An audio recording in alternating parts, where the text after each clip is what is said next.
Good evening. I'd like to call the Olivette City Council meeting to order. It's July 11th. It is 7:17 in the Olivette City Chambers at 1140 Dealman Road in Olivette, Missouri, 63132. Roll call, please. Mayor Weil, Yes. Chairman Pro Tem Waldman, Here. Councilmember Clark, Here. Councilmember Carl, Here. Councilmember Knox. Here. Next item, please. We had no written communications. Okay, next item. City Manager's report.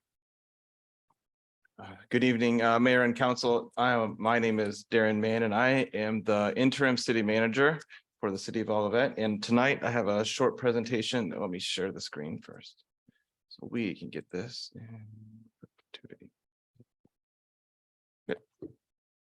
First off, we have the dashboard for the community center and Morrison Park updates. Get this out of the way here.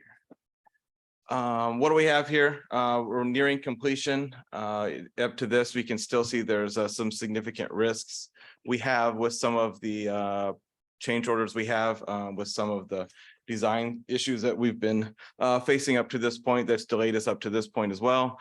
Key things to look at here, we're at 86% complete per our construction value. The main things to look at here, I would guess, our contingencies looking here at a negative 350,000, again, funded by some of those other revenue sources, including encumbrances, including some of our interest earnings, and then some of the ARPA funding for the parking lot adjustments.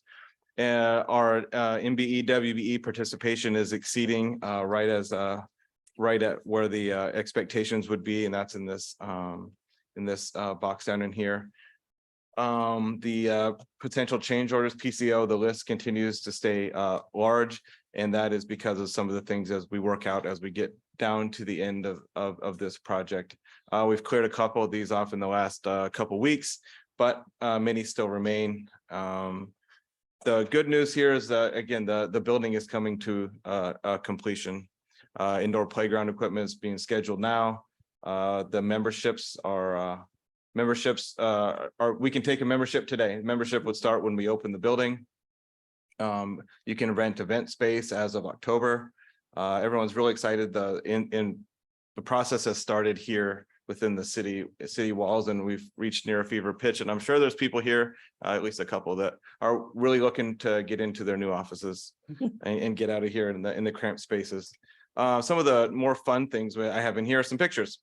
And so this is up on the GRG trail. The big oak trees right here, he did lose some limbs in our last storm we'll talk about here in a second. But again, this is the back from the Great Rivers Greenway Trail up on the hill. Looking toward the back, this would be the multi-purpose rooms and a patio out here. And then the gym creates the bigger mass in the back. If we go one more, this is another view down closer to the hill. Here's the entrance. It will not be blue, it will be green. That's one of the last things that going to be installed is the covering and the exterior for that. This is concrete, as you can see, is being poured there. This is all filled in as of today, so things are really moving along. Hopefully the weather holds out for us. Here's the inside of the gym. This is without any of the markings on it. We can see the 6 basketball goals, and the lines are getting ready to be painted in the next couple days. So this is a room, substantially complete here. We got the scoreboard and stuff to kind of put up. And here's a picture of the kitchen finishes, it looks really nice. And then today they paved the outside of the maintenance building. This is up on the hill. And that's been a long time coming. And then this is just updated just today. The flooring was installed, and this is the aerobics room. It had dance classes, yoga, those kinds of things inside of there. You can see mirrors, but then the design features of some of the lights and the flooring. The floor will be cleaned. Right now it has a lot of dust and footprints in it. So What is the material of the floor? the floor is it's wood look. Luxury vinyl tile in 18-inch 14-inch squares. Yeah, it goes down nice. It's a little hard. It actually would match really close to what we have in our community rooms, but no texture. Moving on to the gateway. Sorry, I should stop for any questions that we might have here. Are there any questions? It looks beautiful. Good. Very exciting. The Gateway I-170 TIF project, a little update there. Anything in green on these next slides is new. The improvements nearly complete, slight delays due to some unforeseen utility impacts. This is site-wide, and as everyone knows, they're still working there at the corner at a fever pitch. Lanes are still closed. Lot 3 itself, awaiting comments to the building permit submittal, and this is again the lot in the corner. Well, would have the new Paris baguette. No update on lot 4, which is the apartment complex. Anticipated substantial completion at the end of July. I would be nervous if I was going to move in there near the end of July, but Me too. I'm sure this guy, there's a guy here that's also really nervous about people moving at the end of July too. But that's what he says. And so term sheet signed with on a single tenant for both lots at lot 1 and 2. Engineering has commenced there. We'll have a little bit of some work to do on a redevelopment agreement there for tonight. And then lot 5, no update there. Scheduled delays, still working on tenants, which is the office lot. And then similar with the hotel, but otherwise, but there is some awaiting some approval of design change from Marriott there. So that's the news that we have from the project at Olivette and I-170. Any questions there? Can Mr. Yawich share how many tenants you have for the apartment buildings? Please. What's your vacancy? I did it in the positive. Don't do it in the negative. Rent, what's your rent up? Greg Yowitz, 6 Heather Hill Lane. We have, I believe, as of 11 leases signed. Yes, we are actually planning on people moving in on the 26th. I'll be amazed how the construction team is going to pull that one off, but they did hang almost all the balconies on the front in one day over the weekend. So I am told magic is going to happen in the next, 16 days. Beautiful. But that people may actually be living there before the end of the month. And the leasing activity is at a fervent pace because now it actually looks like it's close to being done. So I think we'll probably go from 11 to 50 or 60 in the course of a couple of weeks, because I've seen reports of where there are upwards of 20 calls a day and 5 tours. And so it is amazing on the inside. It just doesn't look like it on the outside. It is beautiful. It is So, really beautiful. We are heading along quite well. Well, thank you. Thank you, Mr. Yowitz. The upcoming So, events. I see another question coming. So what is the cement pour within inside your project? When is that going to be done? The cement pour. Yeah, you still got some area inside your project that doesn't really have, a pavement, and you're going to have people moving in Sure. by the end of July. Yeah, so they are scheduled to complete the internal roads as well as the entries on Price and on Olive. One of the unforeseen utility delays is we've been waiting an exorbitant amount of time for one last pole to be pulled by Ameren right at Hilltop. I am told as of about 3 hours ago, that'll happen Thursday or Friday. So I've been assured that the entrances will be open, the roads will be done, the paving will take about 2 days, concrete will take 2 or 3 days. Now that the hydro lifts, which are what they lay the brick with on the building, they've been pulled as of today, they will start finishing out the front of the building. But the pool and spa were, the material is called gunite. They were shot with gunite yesterday. So the pool's under construction. The inside looks a lot different. Great. Thank you. Upcoming events, coffee with the mayors tomorrow morning. And Carlos Trejo will be the special guest. And then coffee with the cop is on Thursday, the 20th, and that's at 10 a.m. at McDonald's. And then on Tuesday, the 25th, in 2 weeks, the CDBG public hearing will be held in conjunction with the city council meeting right here. News around town. Many of people here experienced power outages and had a pretty rough 4th of July. So cleanup continues through the next several weeks. A reminder that the city will be picking up storm damaged trees. No trash, don't park near the piles, and then make sure they're out by 7 a.m. on the day before the scheduled day. If you have questions on your scheduled day, give us a call up here or check on the website to make sure that you can have that picked up. No size limits, bigger the better. we'll handle it from there. The anticipating 600 to 700 cubic yards of tree waste, and that may have gone up in the last couple of days, but that's our estimate as of today. And then thanks again to all of our public works and parks crews for their time and dedication and working in this hot to do that.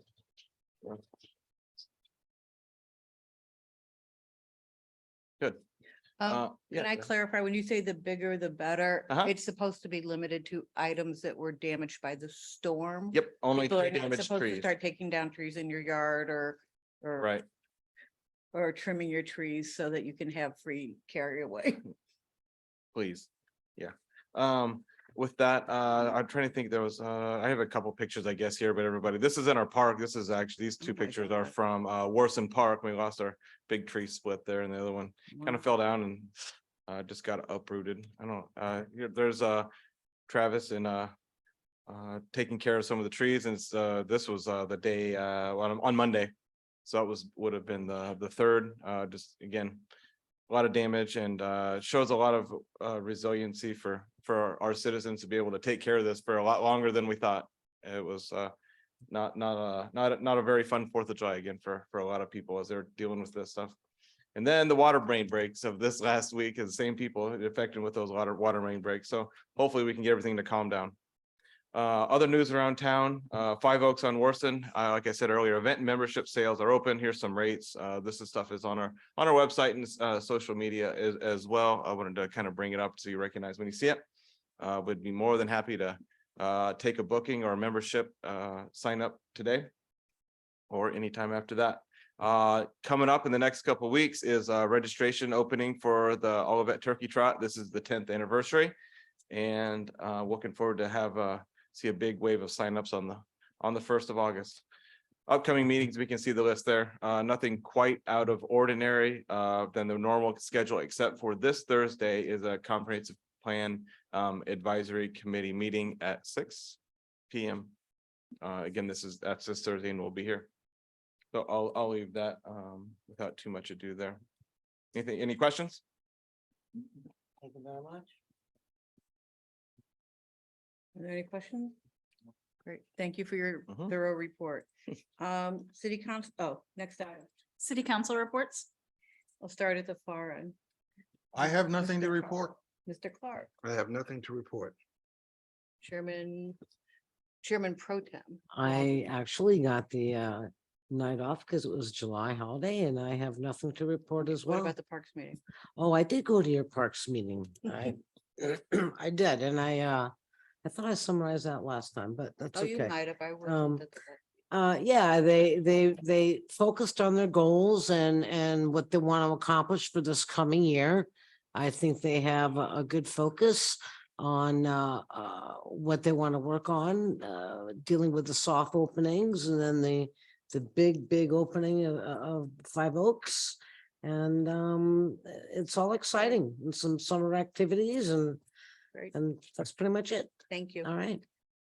Councilmember Knox, I have nothing to report. thank you. And I did not attend any meetings since the last one I was at.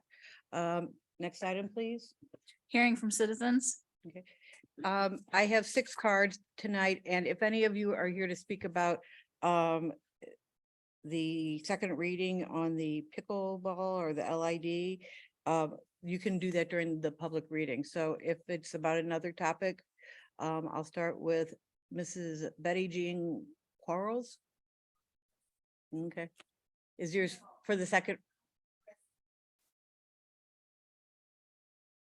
Oh, okay, great. Well, welcome aboard. Glad to have you. Okay. Dennis Littleton?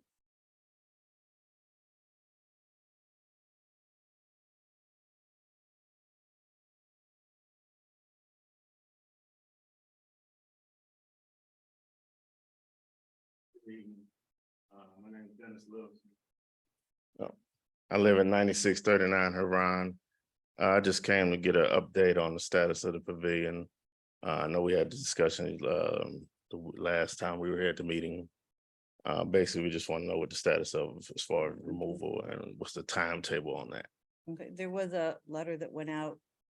Did you not get the email? Yes, we just want to get some clarification on timetable.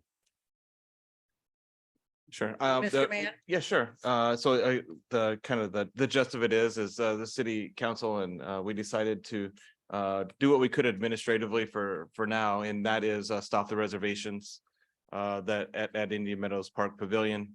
And there were no more scheduled, so we won't have any, could expect no more of those, and then remove some of those picnic tables there to try to stop people from congregating in such large groups for that.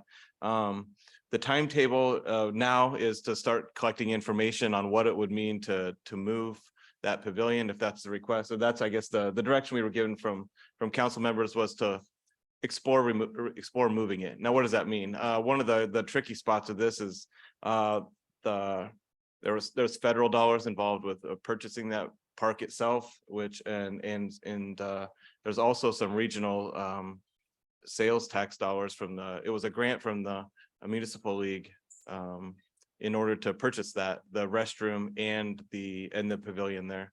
And so what we're doing now is collecting it. What would it cost to do something like that? Where would it go? What would we do with it? Can it be moved?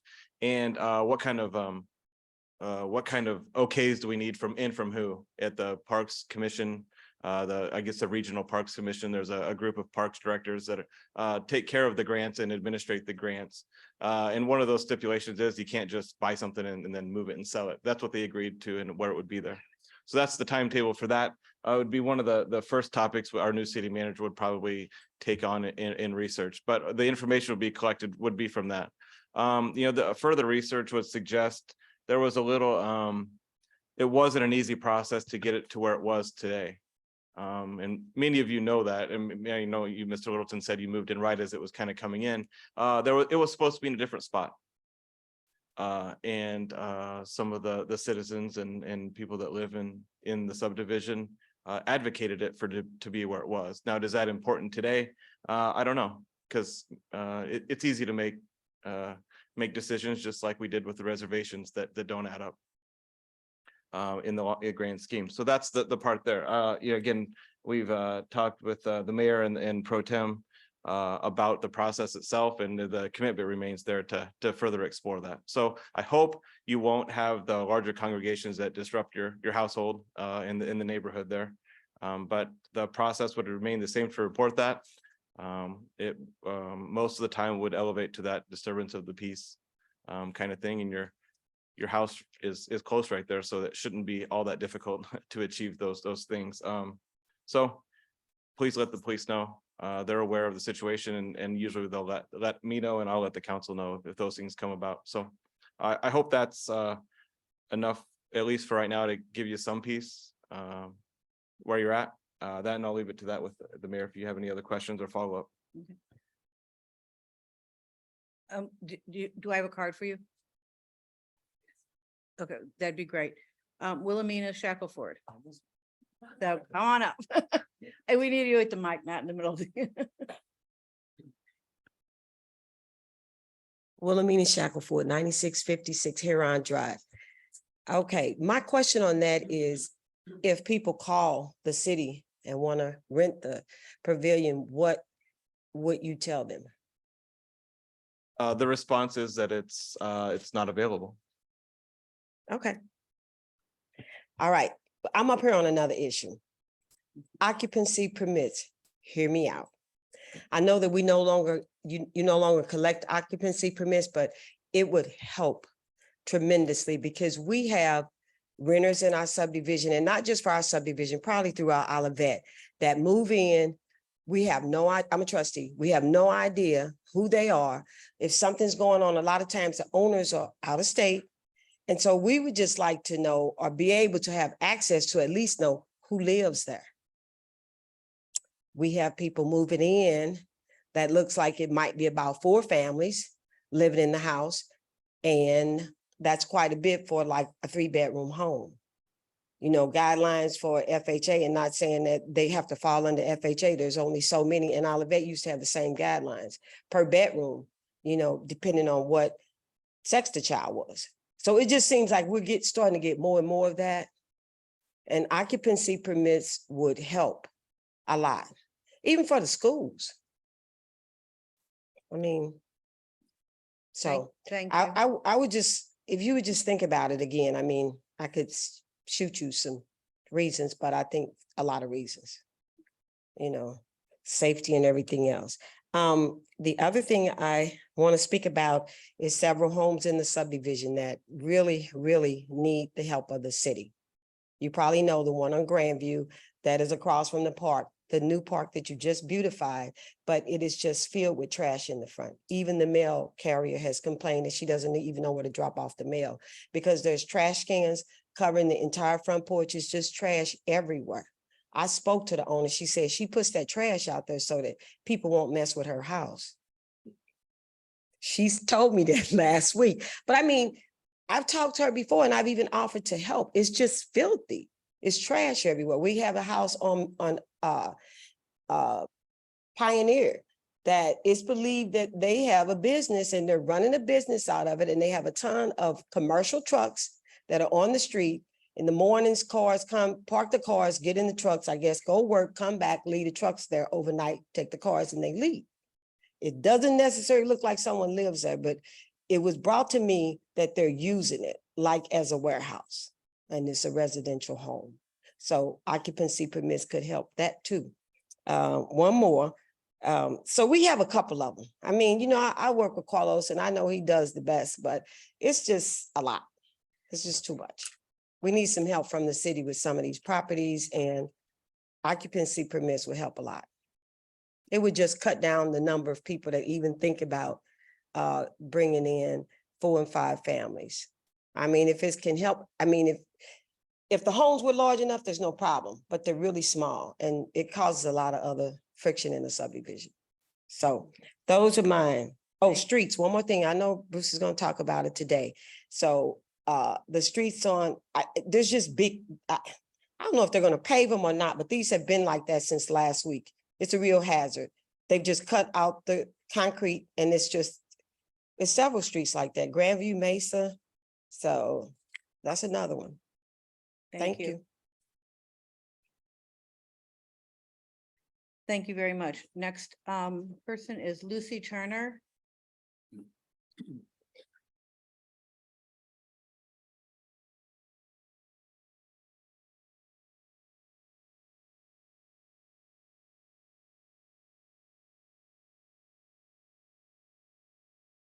Good evening.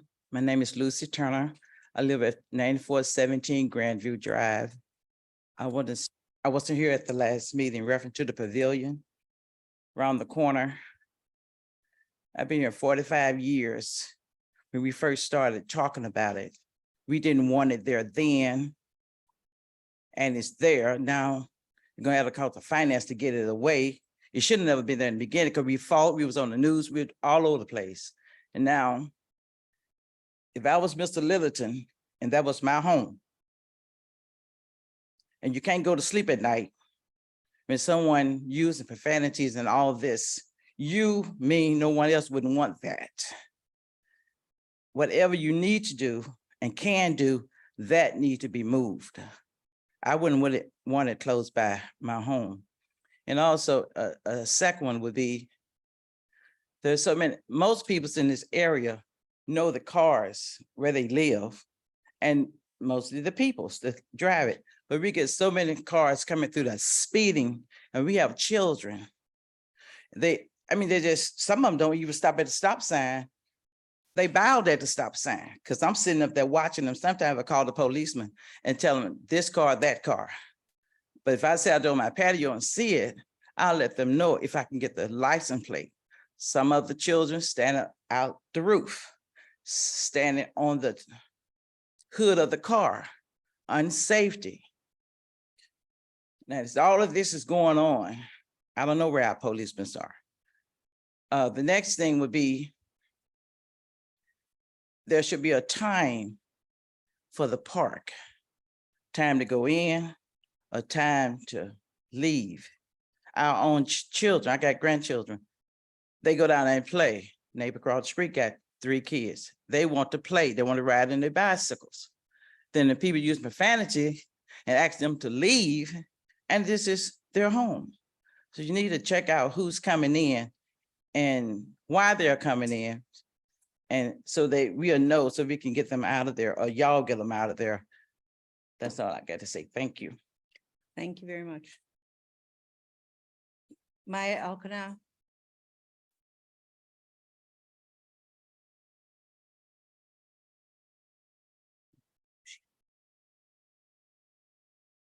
Hi, Maya Khan. I live at 9697 Huron Drive. I also wasn't able to make it to the last meeting, but with regards to the pavilion, I wanted to thank the city council for looking into it. It has been something that has been really troubling in the neighborhood, having folks, smoking and partying and being loud and blocking the street. So I'm glad that y'all are looking into it, and I want to thank you for that. I also just had a question with regards to that process and how it was going to connect with the Great Rivers Greenway project that's going on and is going to kind of go through that same area. And I wanted to know if there was any information on that or any updates around that. Sure. What are the trails going to be or impact that or like Well, when? So that trail, like I know that Yeah. they're building, because the other side of Indian Meadows Park, they've got like the kind of sidewalks that end very Yeah. Shell you Silverstein, they're bet. going to connect, and then they're going to be taking that bike path that's back there and extending it back behind our property lines, Mhm. right? Yeah. And I know that they told us that they would start in April of this year, and Sure. We've got the okay to let the bid in, or I guess it would be bid. You want to do it, Bruce? Well, so we got. Bruce, can you come to the microphone? Bruce McGregor, Public Works Director. We received the approval of the plan specifications and engineering, and we are awaiting authorization to bid.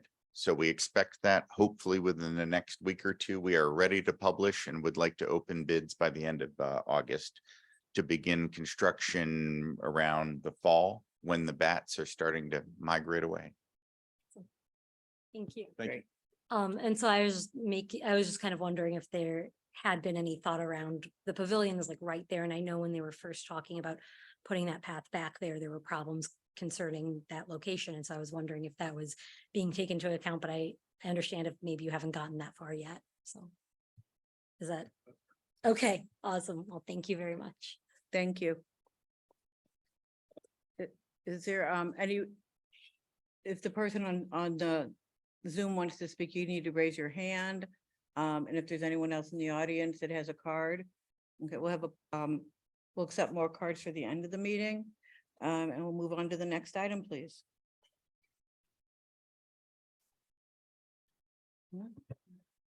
Item number 6 is Bill 3006, an ordinance authorizing a special permit to McKnight Investors LLC to operate a beer, wine, and liquor store, NAICS 4453, not to exceed 7,000 square feet, to be known as the Wine Merchant, on the property grounds addressed as 9200 Olive Boulevard, tenant space suite 126, zone COR, Commercial Office Retail District.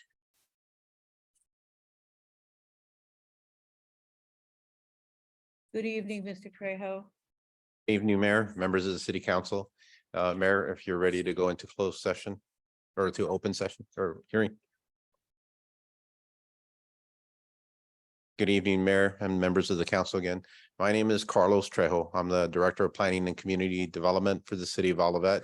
And tonight here I'm to present in behalf of a public hearing, a request for what we call a special permit use to authorize a beer, wine, and liquor store to be known as the Wine Merchant at 9200 Olive Boulevard, Suite 126. And that's the old Vantage Credit Union tenant space at the Shops at Price Crossing at the corner of the southwest corner of Olive and Price Road.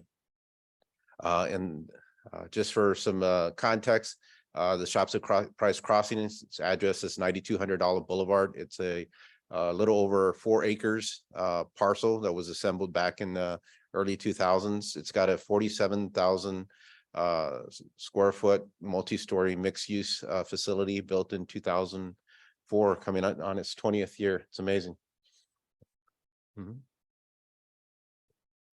2006, so it's going to 18. The property grounds are zoned what we call COR, and that is Commercial Office Retail District. And the proposed use is a wine and alcohol shop that also sells some cheeses and other amenities and provides some educational courses regarding wine tasting and things of that nature. Under our zoning ordinance, it's classified as a beer, wine, and liquor store, and there's a specific number that the federal government authorizes that's 4453. And our ordinance requires a special permit, meaning that before they can petition for building permits and occupancy of the facilities, it is the responsibility of the council to authorize that use following a recommendation from the city's plan commission.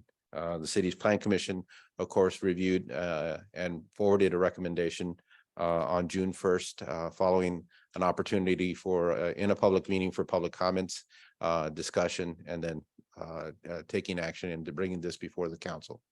On the next slide, the tenant space will be on the far western end. Again, it's the old Vantage Credit Union facility. The current operating hours for this tenant in Clayton are from 10 a.m. to 7 o'clock p.m. at the max, but they will be altering those hours now that they're more outside of the Clayton downtown environment. They are petitioning for a liquor license, and again, just a note for the council, the liquor license identifies specific operating hours. So from Monday through Saturday, an establishment is permitted to sell liquor between 6 a.m. to 1:30 a.m. and on Sundays from 9 o'clock a.m. to midnight in there. So that's already identified in the code.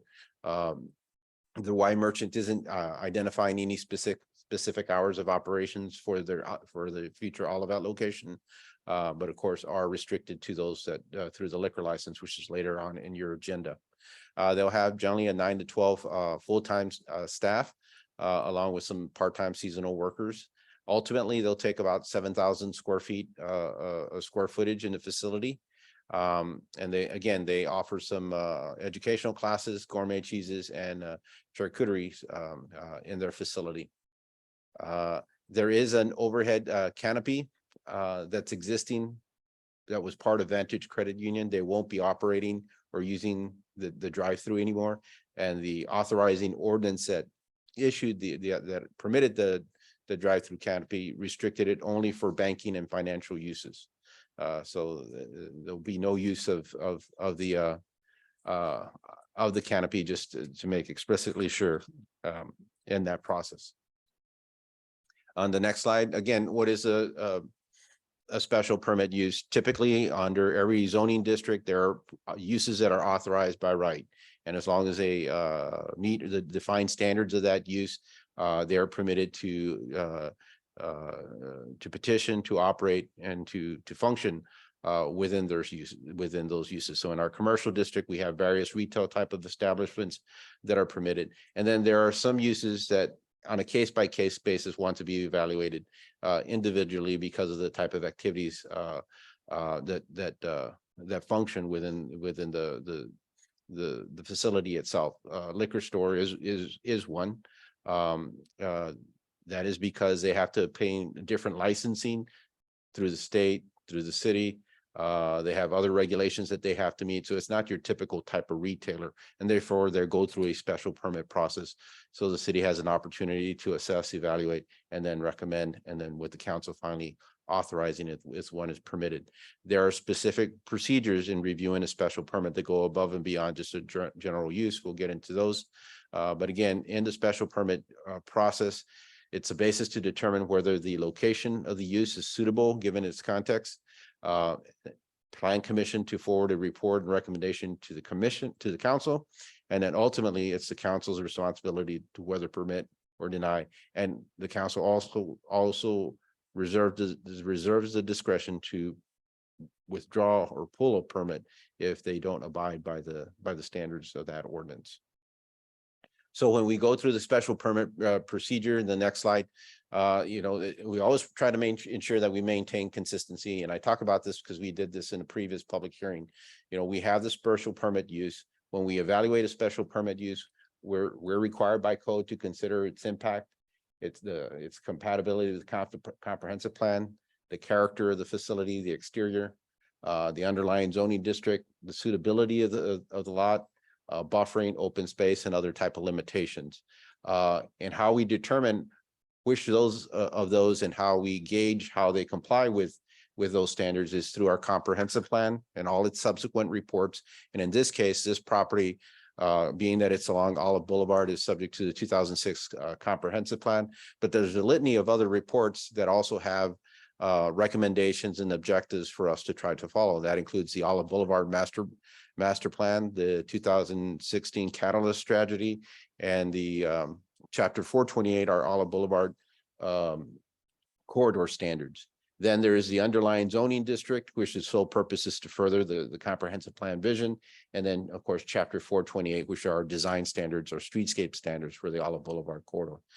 So as the commission reviewed this, in the next slide, you'll see they talked about the site plan review, that it was listed under the underlying zoning districts. It did further the objectives of the comprehensive plan, not just the comprehensive plan solely specifically, but all the subsequent amendments, especially the 2016 catalyst strategy for the economic development of the Olive Boulevard corridor. They looked at the suitability of the site, that it was complementary to the area, the character. If there were any issues that needed to be mitigated as part of the process. This is already an existing built development that was constructed under the current standards as a city back in 2004, I guess is when construction would have began. And then also the commission has the requirement to further some additional standards like buffering, aesthetics, open space, or set time limitations as part of the process. And then consider, what does this cost the city to provide fire, police, and other type of support efforts in there. On the next slide, the COR district, again, its sole goal is to further our comprehensive plan vision, to create a dynamic sense of place. And there in our chapter 428 is our design standards to enhance the Olive Boulevard corridor. All these being, were in place when the majority of the shops at Price Crossing development was going on, and through the comprehensive plan. Finally, through the commission in their review, which would be the next slide, found that the proposed use or adding the wine merchant to our retail family along the Olive Boulevard corridor would further the 2006 comprehensive plan. We know that the shops at Price Crossing was developed in the standards of improving our streetscape along that corridor. It is now part also of the Gateway SID, in which there's road modifications that are occurring as part of the Olivette Gateway, which is now the Olive Crossing development. In our public meetings, the meeting that we had, notifications were issued, and there was no opposition or concerns or comments that were forwarded to the Plan Commission. It's permitted in the zoning district, again, as a special permit. The existing development we find is already suitable with its surroundings. And all the potential, there's no known spillover effects. The majority of those have been mitigated, and there's no changes to any of the aesthetics or outside improvements. That it's consistent with the intent and purpose of the COR district, consistent with chapter 428, and therefore the commission recommended to the council to consider authorizing the special permit as provided and presented in your packet. This information has been uploaded on our website, both in the Plan Commission section and of course in your packet on the agenda center. Be glad to answer any questions on this, Mayor. But if so, if I can enter some items for the record, just to ensure that these are part of the process. Please do so. That would be ordinance 2296, which was the original ordinance that authorized the development of the shops at Price Crossing, including the drive-through, but noting that it's only limited to a specific function, which of course the wine merchant doesn't operate as a bank or a finance institution. Ordinance 2325, which is authorized the 3 restaurants that are at the shops at Price Crossing. And I might be wrong, that might be 2220, no, it's 2325 in there, I apologize. And then this petition application along to the supporting documents from Bill 3006 that are part of your packet. And then, of course, our 2006 comprehensive plan, our chapter 428, which is adopted under ordinance 2471, chapter 400, and our COR district and our zoning regulations under ordinance 2521, the 2016 catalyst strategy, the 2019 Olive Boulevard master plan, and the 2021 Northeast Quadrant Transportation study plan, the staff report that was provided to the commission on June 1st, this memorandum, this public hearing, the Olivette Municipal Code and zoning map, and then this presentation. Thank Sorry for you. the long list, but appreciate the time. Thank you. Mayor. Thank you. Are there any public comments? Would anyone like to come up? Yeah. Oh, Mayor, if I may, and I didn't do a very good job the last meeting. I would like the council to note that there are representatives here from the wine merchant, along with the developer of the shops crossing, shops of price crossing in attendance. Great. So. Thank you. Are there, would you or anyone else like to make any comments or? Okay. Then we will move, then we'll close the public hearing and we will move back to the council. Are there, Just have a quick comment. what? Quick comment. No, I'm gonna ask for that. Okay. Are there any comments from the council? Yes, I just wanted to Councilmember point out that if you didn't realize it, there's a teaching kitchen in that community center going in, which might be a great place to hold some of your classes.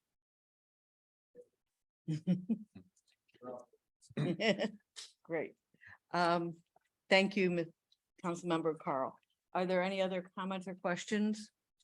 Okay, I'll entertain a motion. Madam Mayor, I make a motion to approve Bill 3006, an ordinance authorizing a special permit to McKnight Industries LLC to operate a beer, wine, and liquor store. NAISC 4453, not to exceed 7,000 square feet, to be known as the Wine Merchant on the property grounds addressed as 9200 Olive Boulevard, tenant space suite 126, zone core commercial office retail district. Second. Call for the vote. Councilmember Clark, Yes. Councilmember Knox. Yes. Councilmember Carl, Yes. Chairman Pro Tem Waldman, Yes, Mayor Weil. Yes. Motion is passed by action of the Olivette City Council. Bill number 3006 becomes ordinance number 2776. Well, welcome to Olivette. Next item, please. Item number 7, Bill 3007, an ordinance authorizing a special permit to 1220 Price LLC to operate a 41,225 square foot private membership club to be known as Paddle and Pickle Club that features indoor paddle and pickleball courts, clubhouse, bar, and pro shop at the property grounds addressed as 1220 North Price Road, zoned LID Light Industrial District, second reading and public hearing. We'll close and go into a public hearing. Mr. Trejo. Again, good evening, Mayor, members of the City Council. My name is Carlos Trejo, and I'm the Director of Planning and Community Development. And tonight I'm here to present to you a petition to request a special permit to allow a indoor paddle and pickleball private membership club at the property address is 1220 North Price Road. In there, and I'll go through on the next slide, Mr. Man. General location is at 1220 North Price. That's just north of the intersection of Alice Place and Price Road. What you see there on the lower end is the Auto Beauty Specialist. To the north is 1220 North Price. It is a somewhat of an L-shaped building. And there it used to be the old Southern Comfort facility, manufacturing facility or distillery. And of course, it was previously petitioned to be used as a indoor cannabis growing facility about a year ago. The property is being leased by or managed by Intellica or CRE Intellica, and they received a request to utilize about 40,000 square feet of that building for a private membership club for paddle and pickleball enthusiasts. The property's address is 1220. The property is almost about 6 acres in size. And the building itself is close to 140,000 square feet. The occupant will be occupying about 40,000 square feet of that space. So roughly about a quarter of the space. I know that was a question that was asked at the last meeting. When there, the property grounds are zoned light industrial district. Therefore, they are limited to type of activities that, of course, don't that would discourage like residential use, limit type of commercial activities in the place. So they're more of type of employment warehouse type of centers. In this case, enclosed recreational facilities are permitted, but as special permit uses. So again, gives the council the ability to consider them on a case by case basis and whether they further the intent and purpose of the industrial parks intent and purpose in there. So it is identified as a special permit. So on the next slide, again, we have a private membership club. It's going to have about 6 paddle courts, 7 pickleball courts. At a peak, about 72 players all at one time. It includes locker rooms, pro shop, recreation and bar. Its operating hours on there from 6 a.m. to 10 p.m. for a majority of the time. And there it's all indoors. And by code, the 72 players would require 26 parking stalls. There's 121 stalls on the site grounds. And we anticipate that there'll be across a mixture of uses as the rest of the facility fills up. Right now, I believe the building's fully vacant. I may have one small tenant still in there, which is a solar film shop in there, but most of that we'll be keeping an eye as other tenants come into place. The location of the building will be on the north side, and that's that area that's highlighted in orange. And then on the lower right-hand corner, kind of gave a layout of how they'll have their indoor facilities. All this takes place within the walls of the building. There's no external activities except for the parking in there.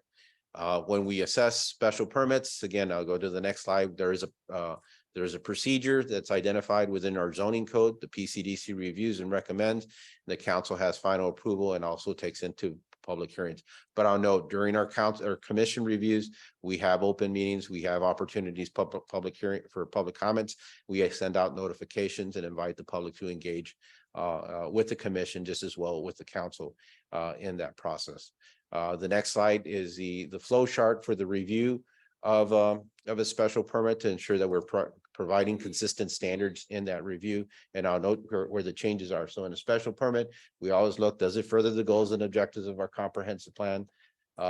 Is it identified in the district? Is it suitable? Are there any buffering that's necessary? Open space requirements, exterior character limitations. So it makes the code makes sure that we talk about and look at these items individually. And then of course, we have our comprehensive plan along with the supporting documents. And in this case, we evaluated under the light industrial district standards as opposed to the COR district, as you've seen within the past one. But then I'll note, this is not within the Olive Boulevard corridor design standards. So that's something that we don't assess in terms of the streetscape as we would on Olive Boulevard in that process. So so these change again depending on what district you're in and the distances that you are from Olive Boulevard. The next slide, the goal and objective of the light industrial district is to promote manufacturing and warehousing activities at a scale and intensity that is compatible with the development within the city. So it doesn't want anything overly large or so, and it wants uses that further our industrial mix or provide support or amenities such as clubs like this can have in the district. Now, the following slide notes the activities that we take a look at. Again, that's the list of items that we have to review and discuss with the commission and consider as we go through that process. And again, emphasizing, does it further the goals and objectives of our comprehensive plan? Is it suitable? Is it complementary? It doesn't mitigate spillover effects. And then understanding the commission reserves the right to impose additional conditions as outlined through that ordinance. And then what are the public demands on such a use? The next slide, we'll note that the commission had that discussion, found that it did further the goals of objectives of the 2006 comprehensive plan. Comprehensive plan never called out paddle and pickleball courts, no different than it never called out a doggy park that's being proposed up on right off of Dillman in Industrial. But what it did do is saying that the city should consider to provide amenities to our industrial park businesses and our residents that are outside of the norms and that can help create activities to strengthen, our employment base and to provide other accommodations for our employment base. We have over 3,500 employees in Dillman Industrial. It's our largest industrial park. And both in terms of size, square footage, and population. And again, we're looking to keep them here as long as possible and get involved in our community. It also looks at the suitability and compatibility with the surroundings. Looks at they talked about the spillover effects. Again, all the activities of the paddle and pickleball courts will take place within the walls of the building itself. And then whether it was consistent with the intent and purpose of the LID district, finally, the commission did recommend to the city council that it consider issuing the special permit at its meeting on June 1st, 2023. And that would conclude the presentation. I think the next slide is just items for the record. These are entered into the record to ensure that in a case of any litigation that the city did look into and considered all these documents as part of the process. One being the petition application and Bill 3007 that's before the commission, our comprehensive plan, the catalyst strategy, the Olive Boulevard conceptual master plan, and the Northeast Quadrant transportation sketch planning study, because I put those in because we are concerned about, this is our largest industrial park. There's a lot of traffic, and we're also implementing some traffic improvements at Dealman Industrial and Olive and North Price and Olive. So we consider how these impact or would have play a role in that process. Then the staff presentation to the commission on June 1st, the memorandum to the commission on June 1st, and then the public hearing, the affidavit of publication on June 26th, and the address is notified, the Olivette zoning code and municipal code and the zoning map, and then this presentation before the commission or the council tonight. That summarizes the items for the record. I will note, Mayor, I do have representatives both from Intellica and the petitioners here that like to introduce for the council in there, if they don't mind, gentlemen. If you guys can come up. Appreciate it. Just go ahead and my name is Mike Portis. I'm part of the ownership group of the Paddle and Pickle Club. And I'm Mead Summers with Hill Liquor Corporation and help put the deal together.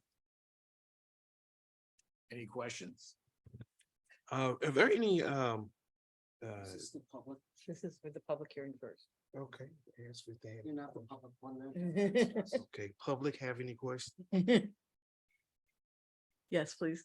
You have to come to the microphone.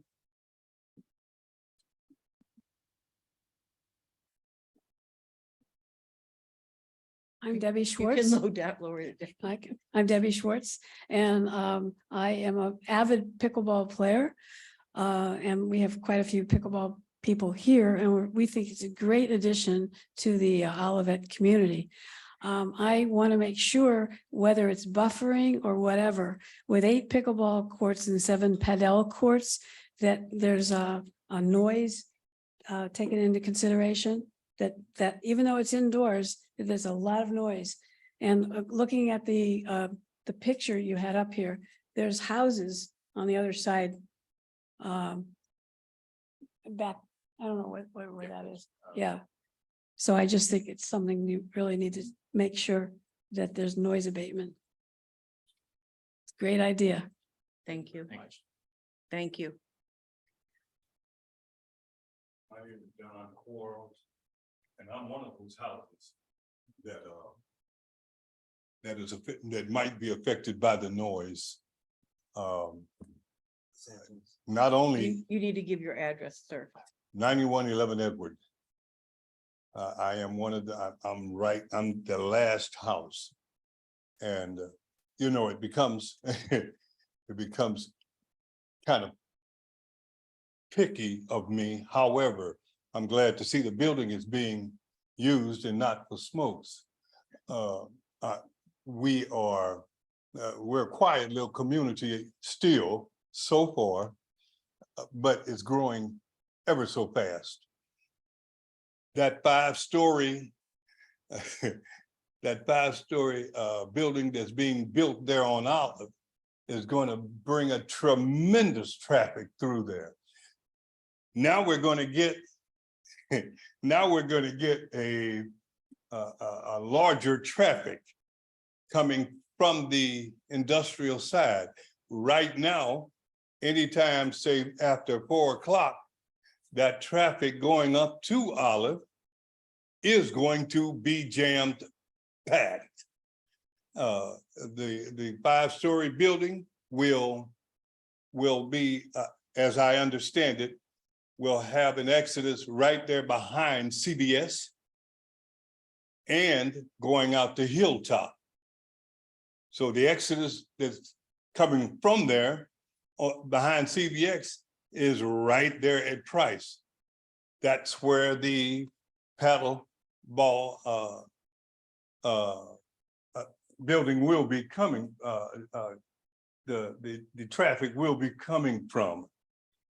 I am concerned whether or not you know, you're going to widen the traffic, the lanes, or what, Mr. Knox? So that is actually in progress, adding a third lane and a turning lane at that location. Ms. Gutierrez, do you want to add to that, or would you like Mr. McGregor to do it? No, I'll go ahead and address it. 'Cause Thank again, you.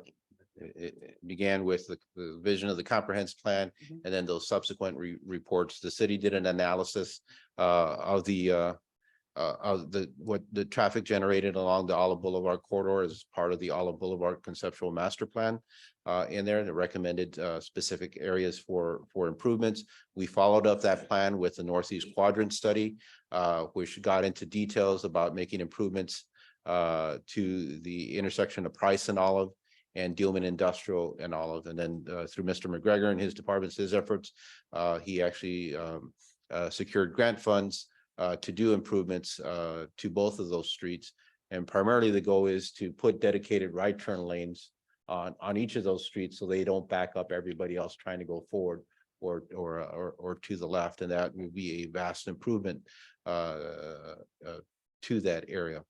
So is there anything? Okay.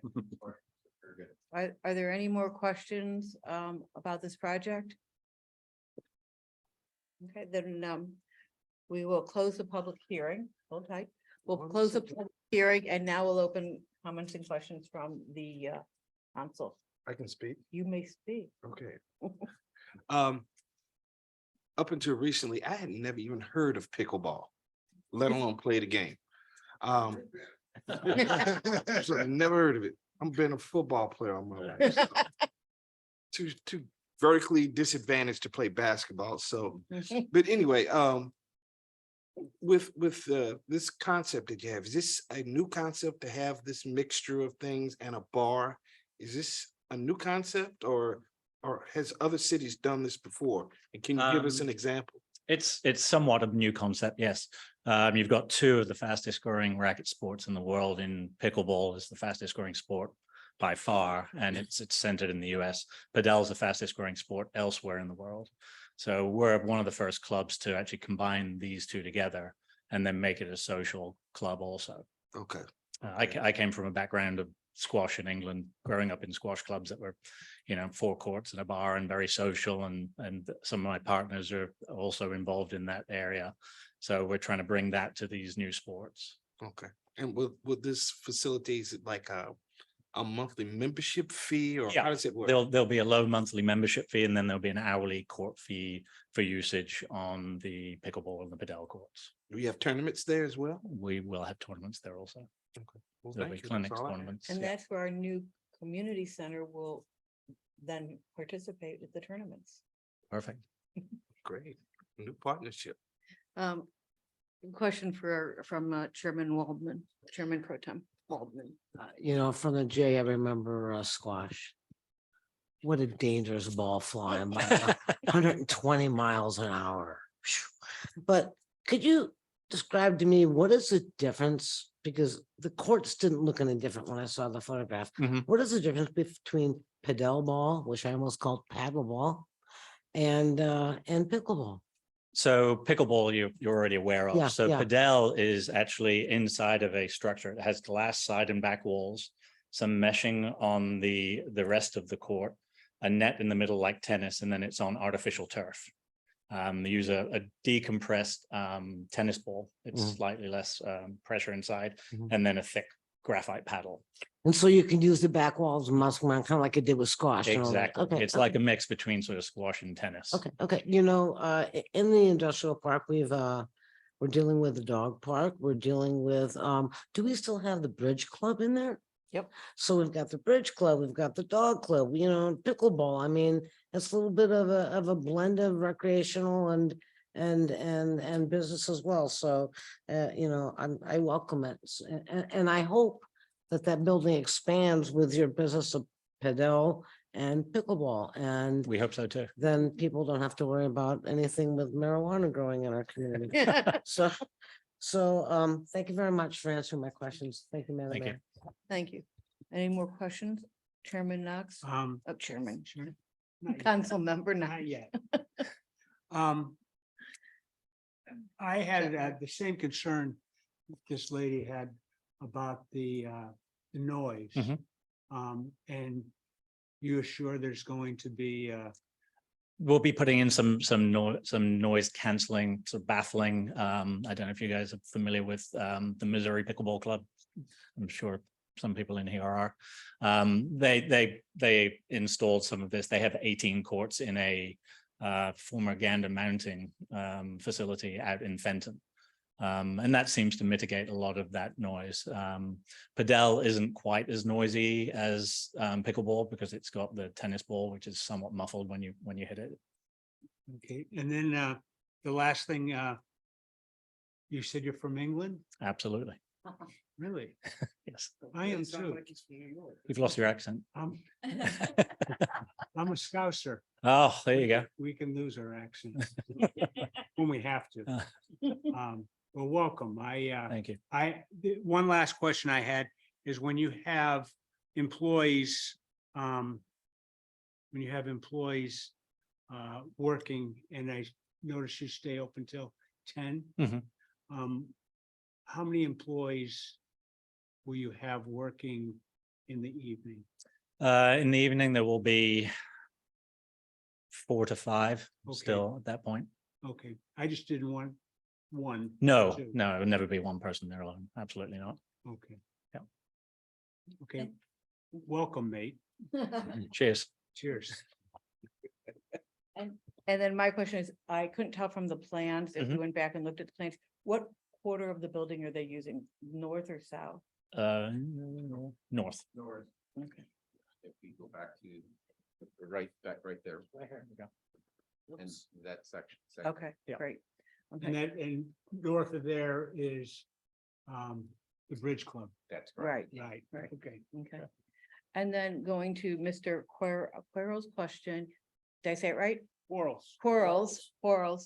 Are you also planning on putting some kind of exterior buffer outside We had not planned on any exterior buffer, no. at this point with? Okay, very good. And In will- terms of traffic, just as an add-on, we are staggering court times, so we don't have everybody descending on the club at one time. Okay. So that will help with traffic Very flows good. in and out of the building. Okay. Very good. Okay, Okay. and then my next question really is for Mr. Trejo. Yes. The lighting or the signage of the building that will face into the LID district and not towards the homes? That's correct. And I, at this point, we haven't seen anything yet, but our code will take care of that. Okay, excellent. Good question. Thank you. Are there any more questions from the council? No. Okay, Madam Mayor, I make a motion to approve Bill 3007, an ordinance authorizing a special permit at 1220 Price 1220 Price LLC to operate a 41,225 square foot private membership club to be known as the Padel and Pickle Club that features indoor paddle and pickleball courts, clubhouse bar, and pro shop at the property grounds addressed as 1220 North Price Road, zoned LID Light Industrial District. Second. call for the vote. Councilmember Clark, Yes. Councilmember Knox, Yes. Councilmember Carl, Yes. Chairman Pro Tem Waldman, Yes, Mayor Weil. Yes, Motion passed by action of the Olivet City Council. Bill 3007 becomes ordinance number 2777. great. Welcome to Olivet. Okay, next item.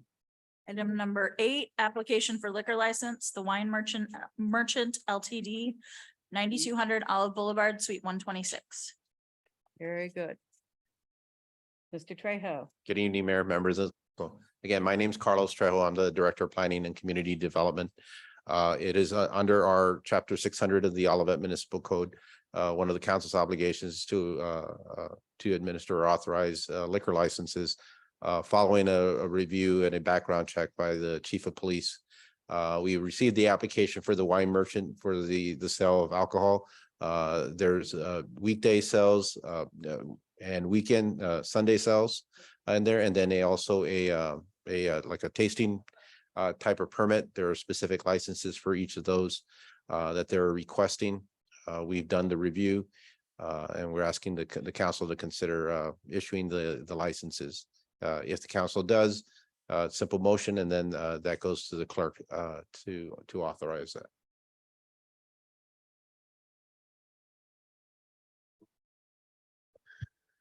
Madam Mayor, motion to authorize the city clerk to issue a liquor license for the 2023 calendar year to the Wine Merchant LTD addressed as 9200 Owl Boulevard, Suite 126. Second. Madam Mayor, before we proceed for a vote, I do have a question. Okay. Says issue a liquor license for the 2023 calendar year. Does this mean as of January 1, 2024, this merchant needs to come back and request another liquor license? At that point, yes, but administratively, they won't be coming back to the council. The council will have given the staff the authorization to continue issuing the license on an annual basis as long as they're in good standing. Thank you, sir. So Call for the vote. Councilmember Clark, Yes. Councilmember Knox. Yes. Councilmember Carl, Yes. Chairman Pro Tem Waldman, Yes. Mayor Weil, Yes, motion passed. thank you, Mayor. thank you. Next item, Item number 9, authorization to decommission fire gear. you've been hiding back there all night.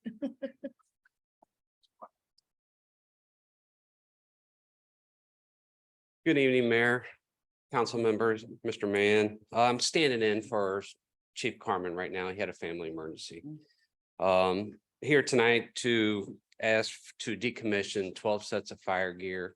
That includes coats and pants and 7 sets of boots that go along with this. In decommissioning, we would like to actually donate that gear to Rivers Point Volunteer Fire Protection District, which is in rural St. Charles County, closer to West Alton area. It's a volunteer fire department with very limited fundings available. With the approval, and the state of Missouri recognizes that we can donate this gear and this department can use it, which waives us the liability then in the city at this time, with all the appropriate signatures from them. There's a list of all the gear that's been donated. All this gear is in decent shape, good shape, for volunteer fire departments to use. If you recall in the past, we have donated in the past old rescue tools to Eastern Douglas County Fire District, down south yonder, about 3 hours or plus, southwest of here. Also, we've donated in the past old SCBA's to different fire departments also. Are there any questions? Yes. Mayor, I do have something. Yes. Despite Missouri law, I've gotten in the habit of asking for the donee agency to execute a release, and I've got a form agreement for that. And I'd recommend that the city follow that process and include as part of the motion to decommission that the chief be allowed to authorize and directed to execute that form agreement with the donee agency. You have that down? And I will get you that tomorrow. Perfect. Thank you. Great. Are there any other questions? I do. Chairman Pro Tem? How many volunteer firemen are in this Rivers Port Volunteer Fire Department? That's a good question. Being a small department in a rural area like this, it's very limited. To give you a specific answer, I seen about 12 to 15 on their website on the pictures that they posted. It's hard to volunteer in the fire department and to where you're putting your life at risk for your organization, for your community. I did it as growing up. and Valley Park, not an area that was, limited funds. But I got limited supplies. I got the old rubber boots that pull up to your waist, your hips. I got the rubber gloves that, you get into a fire and steams you, burns you, you lose your, the skin off your hands that way. With these donations of this equipment, it's just making these volunteer firefighters a lot safer. I couldn't agree more. My relatives are volunteer firefighters down in Southeast Missouri. But I wanted to make sure, are we giving them 12 and they got 24? Are we giving them 12 and they only got 6? That's why I had to ask that question. Yes, ma'am. Okay, okay. Thank you very much, Madam Mayor. If there are no other questions, I will, go ahead. Councilmember Clark. How was that department chosen, the one that you want to make your donation to? The state of Missouri has lists through the state fire marshal's office, and these departments get a hold of the fire marshals from the state of Missouri. Hey, we're in need of equipment. Can you put out a notice? We do have a person on our department that does volunteer up in that area. That's a neighboring department. And I believe that the communication came from within their department to where our member volunteers ain't back to us. Okay, thank you. Okay. Is that Any it? other questions? Okay. All right, Madam Mayor, I make them, oh, Darren, you just booted it off of there. All right, all right. Okay, I could go ahead.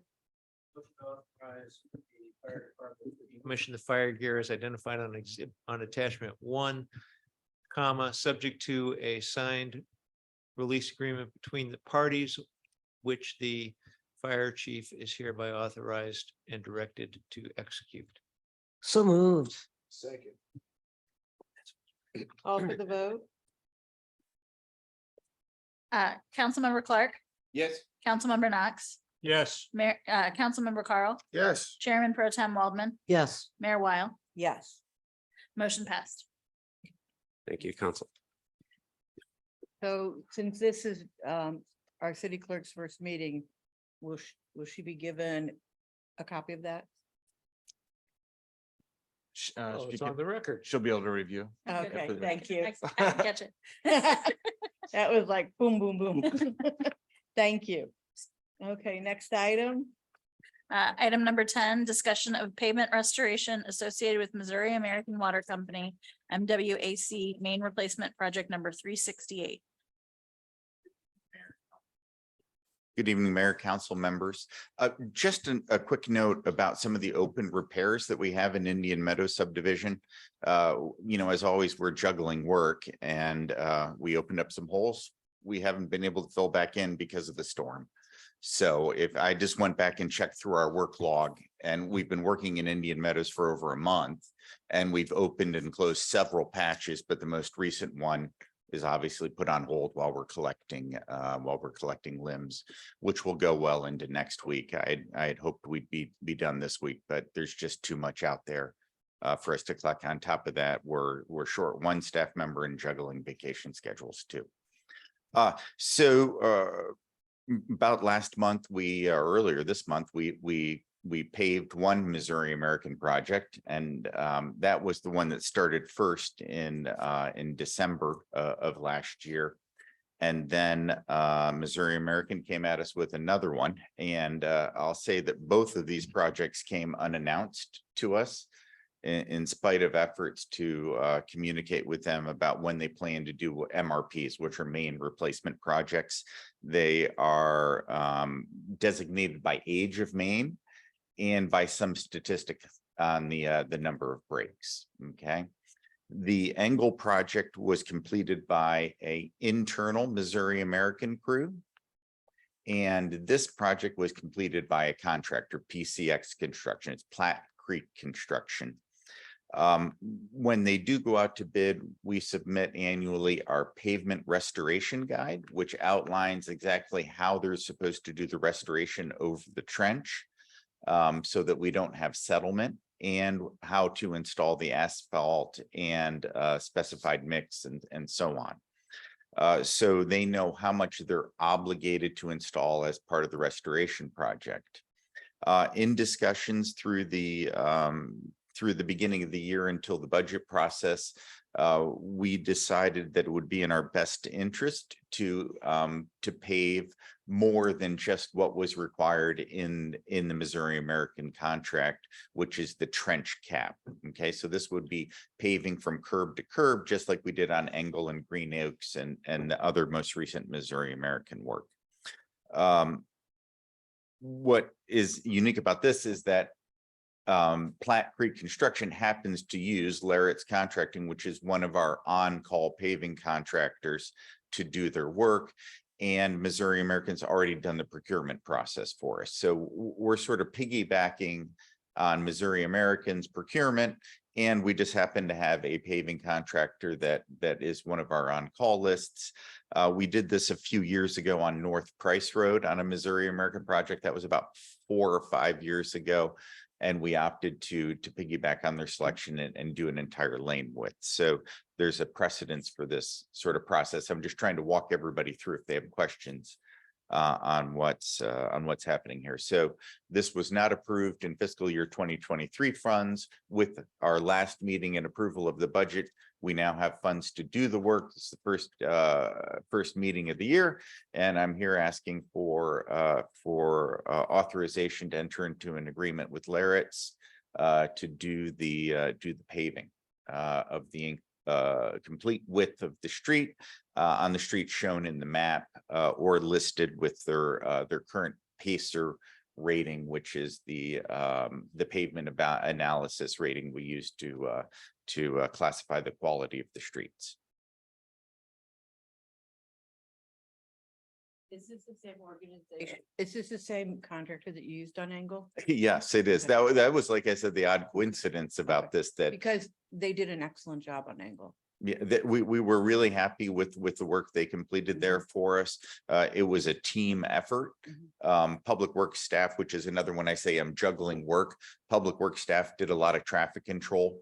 You know, we want to get these jobs done quickly, and we supplement with our staff directing people and do as many notices as possible to minimize you know, cars coming through, so that we can just get in and get the asphalt completed, and everybody can go on with their lives rather than being a prolonged project. Right. Are there any other questions? I'll be happy to entertain a motion.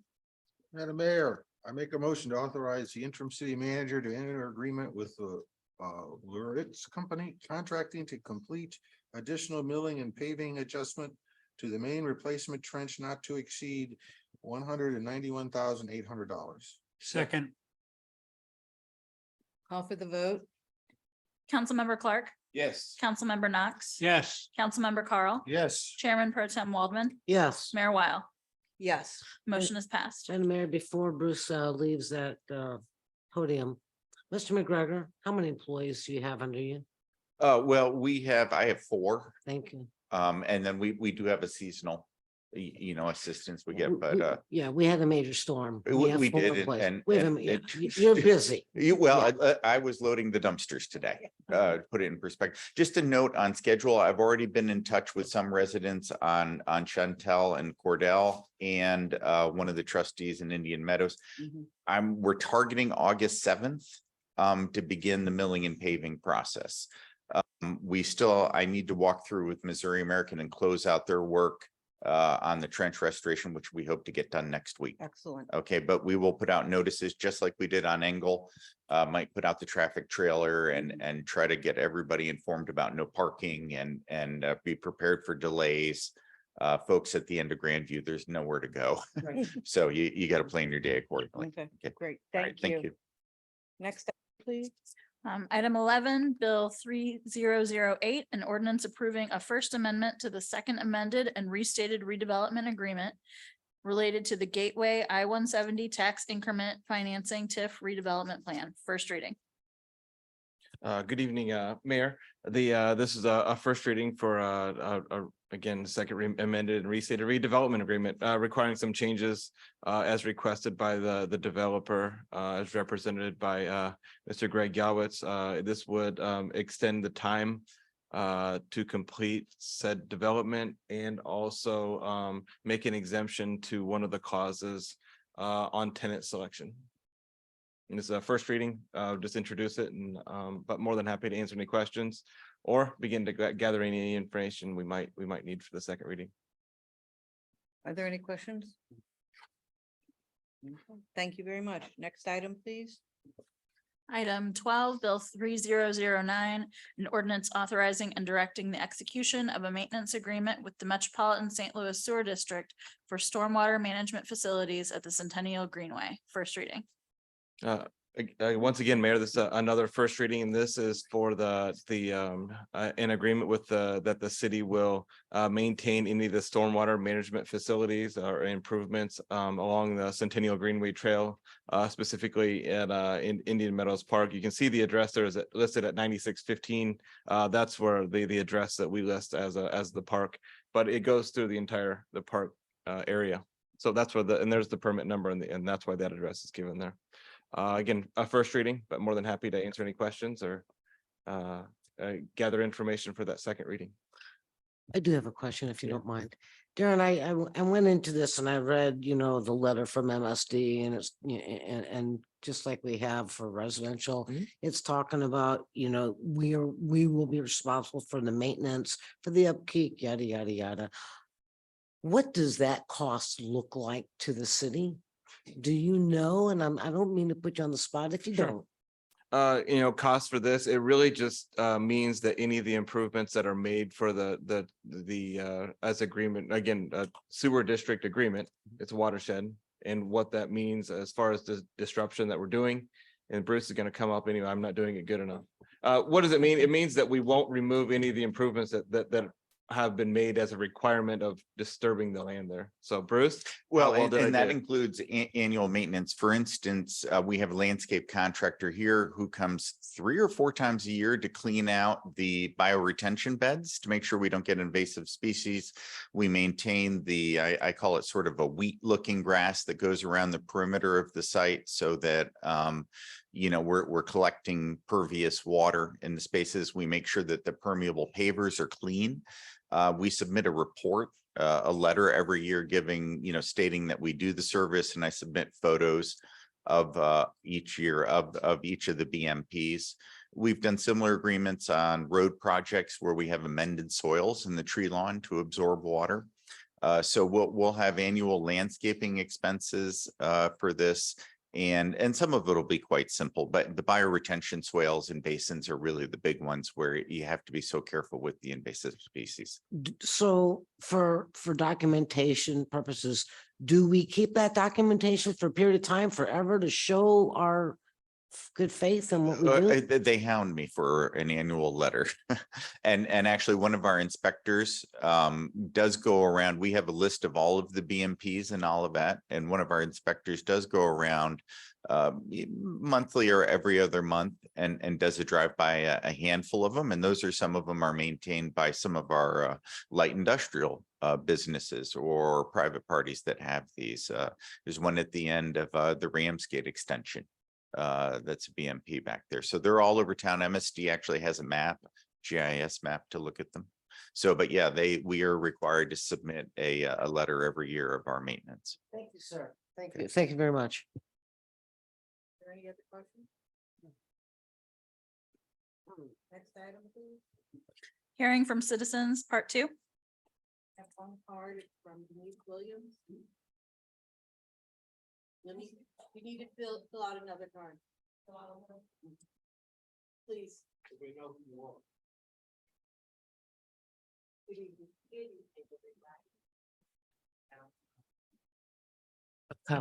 Thank you. My name is Denise Williams. I live at 9600 Huron Drive. I have a statement for the little park in Indian Meadows. It's missing a water fountain. It was one there prior. It's gone, but it has a water line there. So I was wondering if you guys could check into that for the kids. COVID's gone. They eat and drink behind each other anyway. And they need it instead of coming across to my house every day to my little stash I have on the patio. It's gone every day. It gets expensive. Trail node right by the restroom. Mhm, A mhm. little bit to the east, and we'll have, we actually roughed in water there for that trail. Okay, and as you said, it's right around where the bathrooms are. Behind where the playground is. Okay, About okay. due north of there. Is there any new equipment going up there for the kids? No? Not associated with the greenway. Okay, okay. And I was wondering about the patchwork of the streets in Indian Meadows.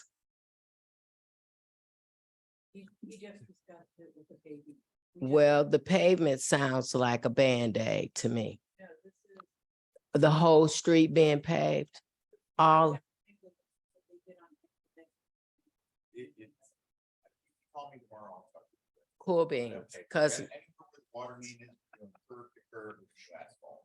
okay, so, are they just about done with the water? Have they hit all the streets that they're gonna do? The water is I think like 98% done. Okay, I need to walk through with Missouri American contractor next week. okay, And that's where we're gonna verify everything that they've done prior to us paving. okay. Are you guys coming down on Huron for any reason? There With is the- a troublesome area we're investigating near the park. where Uh-huh, paving uh-huh, are, uh-huh. and actually doing another inspection tomorrow. Okay, On a private lateral, but no, not over there. We're working on property. right above us, yeah. Okay, thank you, guys.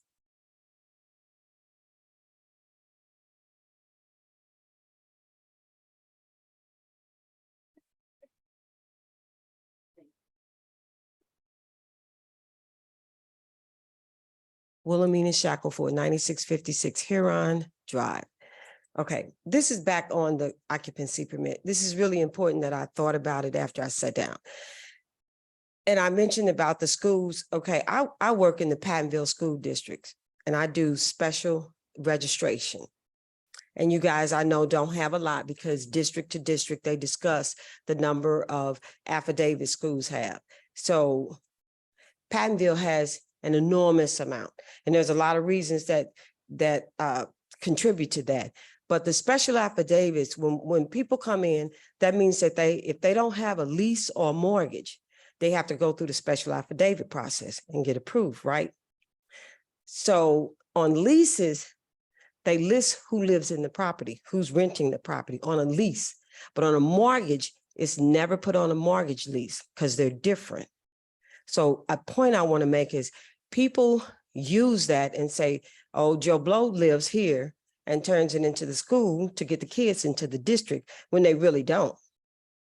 Because you have to identify, or you have to have certain documentation that's going to help you figure out if they actually live there, or are these individuals just trying to get their nieces and nephews and other friends into a better school district. Does that make sense?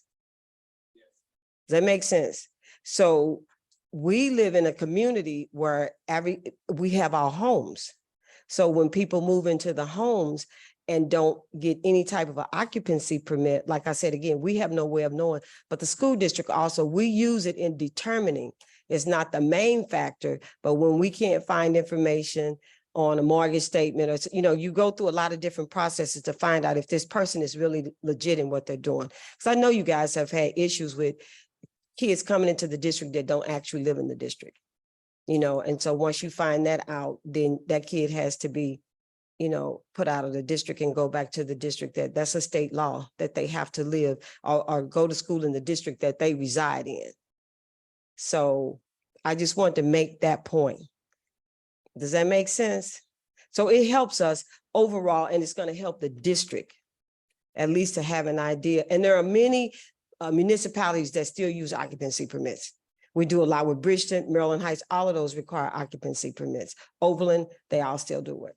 So there's still other districts that use the occupancy permits. So Thank you for sharing your insight. one other thing that she just brought up was the noise from the two auto places in the industrial court. I mean, the event that passed is over, but we still get that noise from the automobiles. And I think either they drop them off and when they come back to pick them up, we always hear the revving, the boom, boom, boom, and all of the noise in the evening. So we have not heard like that initial event, but we still do have it. So are these people on a lease? Is it like a 5-year lease, a 1-year lease? I mean, anybody? We don't know. We'd have to look Yeah. into it. Oh, okay. So we still do hear that. Okay. And Thank like they you. said, we still have some speeding too. Those are machines help a lot. That's it. Thank you and good night. Great. Thank you very much. Okay, next item, please. Can I wait? Well, Can I oh, respond oh, This time. yes. Mike on. Your mic, With the paving. Is there? your mic is not on. Okay, with the paving, is there any way that maybe we can consider putting speed bumps? No. On the streets? You And- lived in Hillendale, you know they. Can I please finish? No. And I was asking I about w- that, would they have the issues with the speeding up and down the streets? So if we were, there are a number of traffic calming measures, Uh-huh. which involve like reducing the street, make necking and things like that. But speed bumps are not in my religion. How's that? Okay. I Yeah. can, as this was brought up before, I can simply mention the fire chief does Yes. not like them for fire trucks. Yes, and I will double what his comment of the history of being asked this exact question on Huron and on Pioneer before. The fire chief felt it was not good for public safety and their ability to respond and do what they had to do. And years ago in Hillendale, they put them in because of the fire trucks and the ambulances, they had to be taken out. What about some of those street horses that, that they can put in? You don't put those on city streets. Those are on private streets. There are a number more modern design features. Cause I understand what they're feeling. Cause by the time they call the police, they're gone. Oh. Everyone. Yeah. I'm just trying to think outside the box or inside the box, whatever, to see how we can help. And how did you refer? And you, We'll give our neighbors tickets, and you call them traffic calming measures. measures, okay. So Google that when we go home tonight? Yeah, they're out. Okay, thank you. Okay, are there any, next item, please? Item 14, review and approval of minutes. Madam Mayor, I think whoever did the meeting minutes did an excellent job. So, and I saw no mistakes. It was the proofreading. It was Miss Conrad's first So we time didn't- dealing with the we meeting didn't minutes. hear Is you. that true? So are you Yes, making a motion? yes, I will. Second. I will, a second.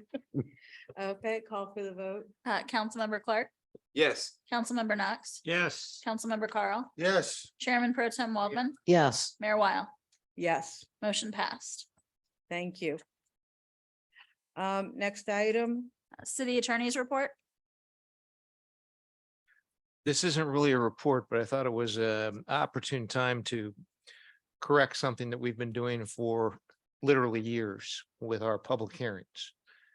We have a tendency after the public is invited to speak, to close the public hearing before there are questions from the council to staff or the owner. And that would be good. It has been that way for 23 years. You're right. right, what I was saying is that with our public hearings, the public hearing is a hearing that occurs in public. It is not a hearing for the public. So when the public finishes speaking, we shouldn't close the public hearing until the council asks its questions and until staff and the owners have an opportunity to respond. Now, I will tell you that it doesn't make a bit of difference. If we get into court, it's all going to be the public hearing. But it really causes some confusion in the record if we close the public hearing and then continue on with staff comments. 23 years. I believe that tonight was the first time I've done it that way, but I will blame it on jet lag. Oh, no. We've been doing it that way forever. Oh, I thought I did it backwards. No. You did Okay. it the way we've always done it. Okay. It's just that in the past, it wasn't a big deal, and I thought that it was something that didn't need to be addressed, but with the change in city managers, I think it's might as well make that Okay. change going forward if we can remember to try to do that. Okay, very good. And that's all I have. I have no other report and no need for a closed session. Oh, I thought we did have a need for a closed session. Not that I'm aware. Okay. Hold on. You learned something every 23 years. So I did it right or wrong? Oh, so we want to tell them what's going on. All right, I'm sorry. We do have a legal matter to discuss in closed session. So 610.020, per 610.021.1 for legal. Correct. Madam Mayor, I move that we go into executive session pursuant to 610.021.1. Second. call for the vote. Councilmember Clark, Yes. Councilmember Knox. Yes. Councilmember Carl, Yes. Chairman Pro Tem Waldman, Yes. Mayor Weil. Yes. We're back from closed session and no decisions were made. I'll entertain a motion to adjourn. So moved. We're adjourned. Good night, everybody. Second.